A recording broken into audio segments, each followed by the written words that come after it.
ಅಧಿಸೂಚನೆಯಲ್ಲಿ ತಿಳಿಸಿರುವಂತೆ ನೋಡಿ ಯಾರಿಗೆ ಅನ್ವಯ ಆಗುತ್ತೆ ಇದು. ಅಧಿಸೂಚನೆಯಲ್ಲಿ ತಿಳಿಸಿರುವಂತೆ ಸಾಮಾನ್ಯ ವರ್ಗ 2A 2B 3A 3B ಗುಂಪುಗಳಿಗೆ ಅರ್ಥ ಮಾಡ್ಕೊಳ್ಳಿ.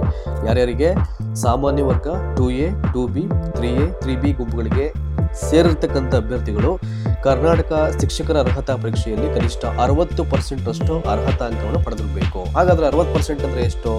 ದಯಮಾಡಿ ಈಗಲೇ ನಿಮ್ಮ ಮೊಬೈಲ್ ಕ್ಯಾಲ್ಕುಲೇಟರ್ನ ಓಪನ್ ಮಾಡ್ಕೊಳ್ಳಿ. ಅಂದ್ರೆ ತುಂಬಾ ಜನಕ್ಕೆ ಇದ್ರ ಬಗ್ಗೆ ಜ್ಞಾನ ಇರ್ತದೆ, ಬಟ್ ತೊಂದರೆ ಇಲ್ಲ. ಸೊ ಒಂದ್ಸಲ ಪ್ರಾಕ್ಟಿಕಲ್ ಆಗಿ ಮಾಡ್ಬಿಟ್ರೆ ನಿಮ್ಮ ಕನ್ಫ್ಯೂಷನ್ ಕ್ಲಿಯರ್ ಆಗುತ್ತೆ ಅಂತಕ್ಕಂಥ ಉದ್ದೇಶ ಇಟ್ಕೊಂಡು ನನಗೆ ಹೇಳ್ತಾ ಇದ್ದೀನಿ.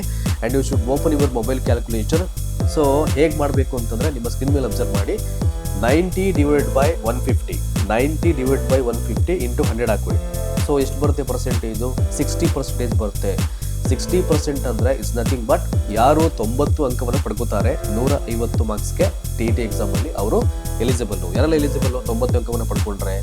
ಸೊ ಸಾಮಾನ್ಯ ವರ್ಗ ಆಗಿರ್ಬೋದು, 2A 2B 3A 3B ಈ ಎಲ್ಲ ವರ್ಗದ ಅಭ್ಯರ್ಥಿಗಳು 90 ಮಾರ್ಕ್ಸನ್ನು ಗೇನ್ ಮಾಡಬೇಕು. 90 ಮಾರ್ಕ್ಸ್ ಅಂದರೆ ಇಟ್ ಈಸ್ 60% ಅಂತ ಅರ್ಥ, ಆಯ್ತಾ?